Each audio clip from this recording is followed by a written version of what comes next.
இதயம் இதயம் ஏறுகின்றதே, இறங்கிய கண்ணீர் அணைக்கின்றதே, உள்ளங்கையில் ஒழுகும் நீர் போல் என்னுயிரும் கரைவதென்ன?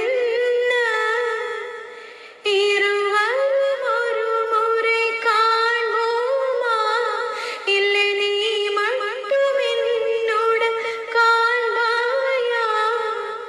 கலை என்ற ஜோதியில் காதலை எரிப்பதும் சரியாய் பிழையாய்?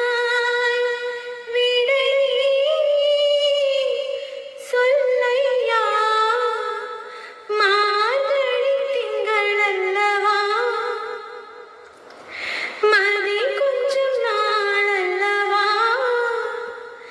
இது கண்ணன் வரும் பொழுதல்